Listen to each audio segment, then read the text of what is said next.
mga kababayan ng sir, this is Jam, the Filipino channel ng inyong pong lingkod. So today is April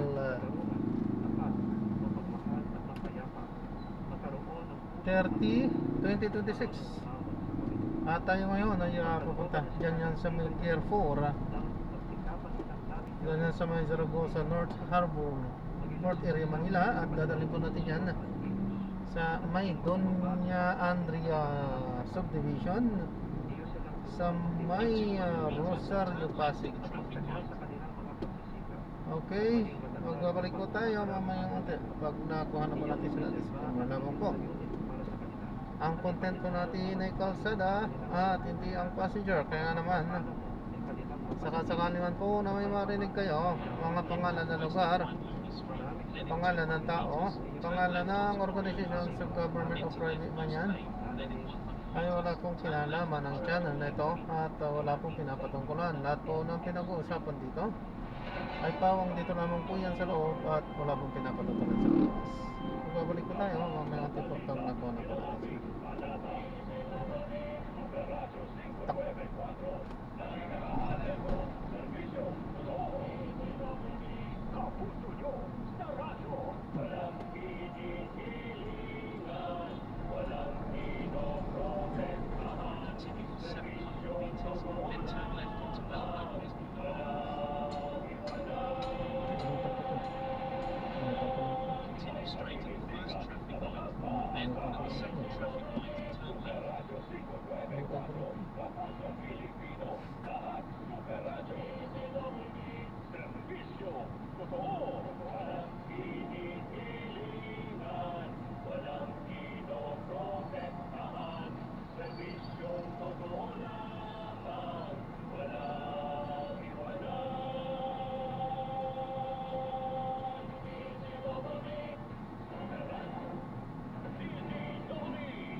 Holiday bukas, diba?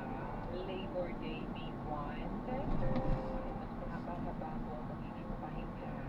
Pagka ganitong kainit din naman ang puso, parang ayaw mo na talagang lumabas ng bahay. Ano?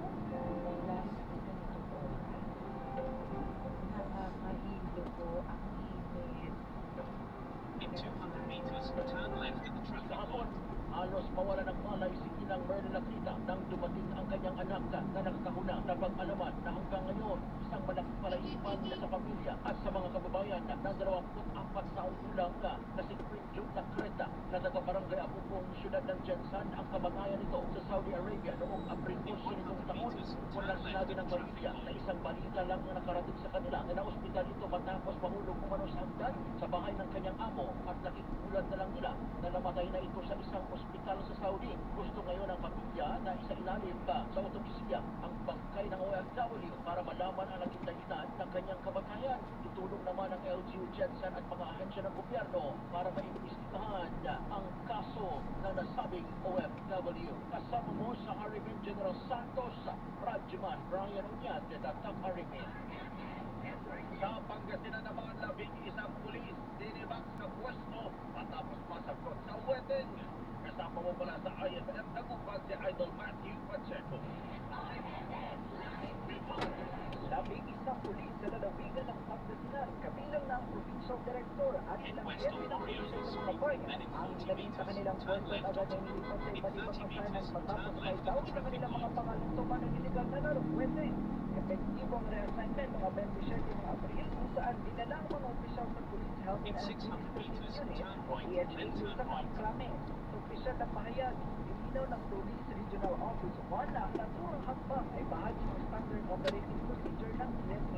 Ayon pa sa Pro 1, agad din nagtalaga ng mga kapalit na opisyal upang matiyak na tuloy-tuloy ang serbisyo publiko at hindi maantalang operasyon sa mga apektadong impilan. Kasabay nito, tiniyak ng pamunuan ang magkakagawa ng masusing investigasyon kaugnay ng isyu.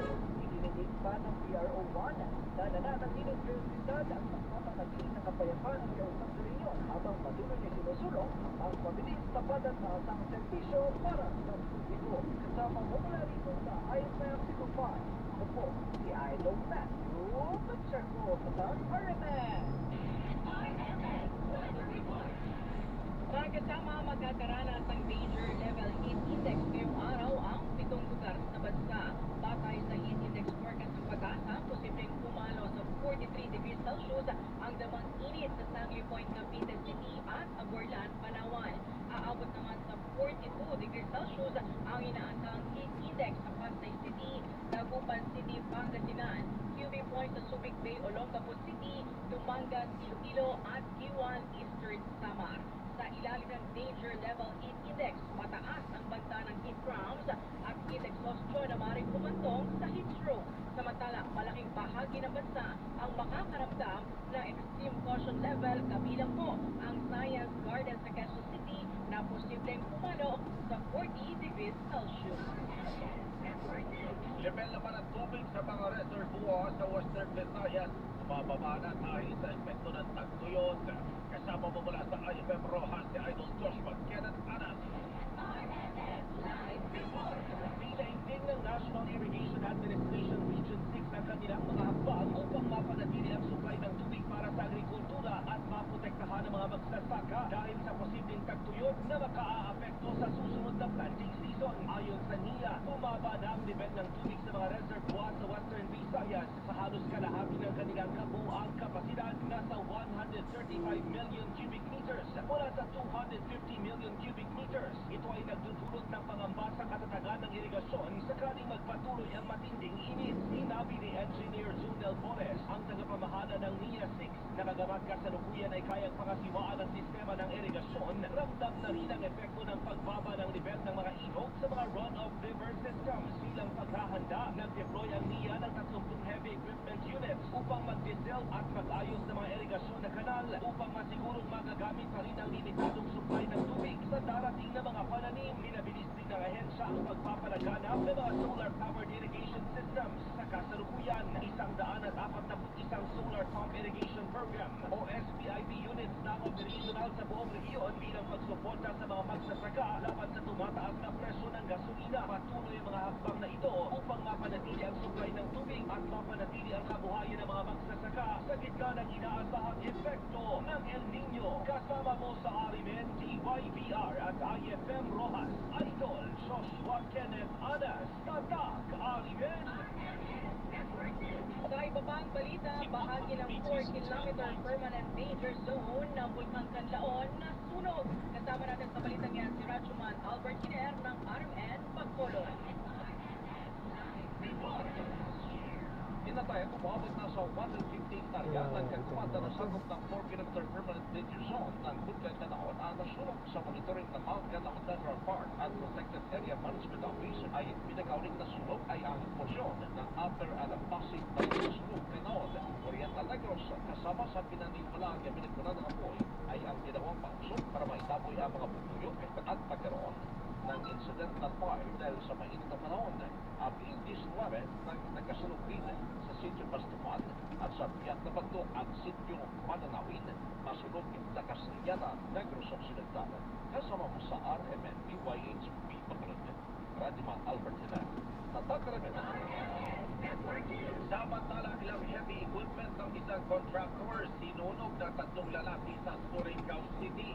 Kasama mo mula sa RMN Surigao, si Rajuman Jojo Perol. Sinunog ng 3 lalaking suspect ilang heavy equipment ng isang contractor sa Progress, Barangay Danao, Surigao City. Ayon sa Chief of Police na si Police Lieutenant Colonel Attorney Mariano Lucman, ang mga sinunog ng heavy equipment ang pagmamay-ari ng Nico Construction mula sa Cotabato City. Ang naturang contractor ang nanalo at gumagawa ng farm to market road mula Barangay Danao papuntang Barangay Matis, Surigao City. Ayon naman sa watchman na si Michael Isidre Bisila, dumating ang tatlong lalaki sa kanyang motorsiklo.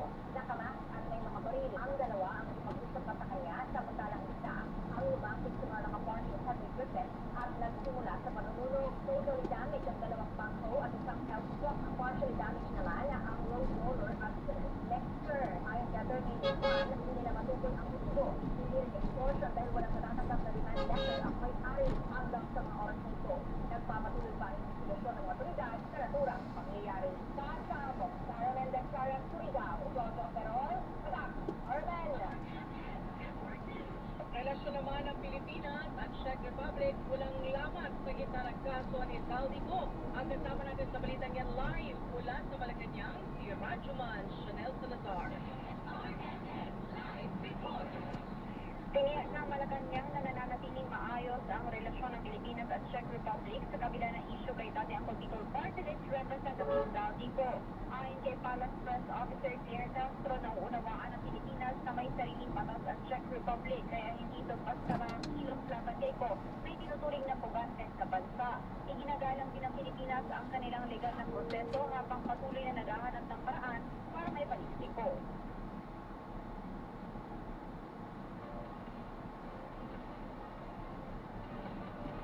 Dagdag pa ni Castro, hindi hadlang ang pagkakaiba sa batas para manatiling matibay ang relasyon ng dalawang bansa at patuloy ang koordinasyon kabilang na ang posibilidad ng extradition.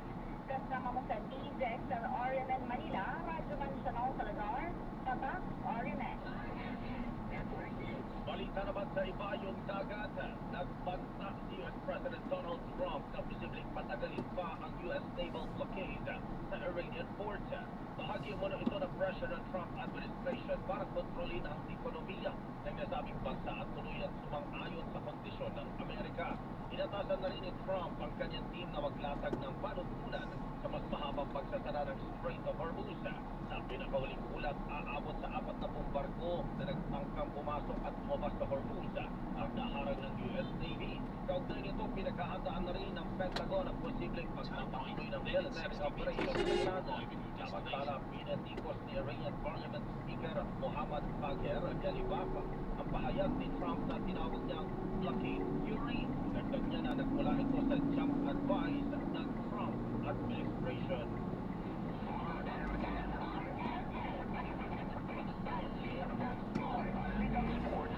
Para naman sa ating balitang sports, nabigo ang Gilas Pilipinas Women's 3 versus 3 sa gold medal match matapos talunin ang host China sa score na 21-13 sa Asian Beach Games sa Sanya, China. Maagang nagdikta ng tempo ang China sa pamamagitan ng mabilis na ofensa at outside shooting habang nahirapan naman ang Gilas sa shot conversion at rebounding. Tinangkang mag-rally ng Gilas sa gitna ng laro, ngunit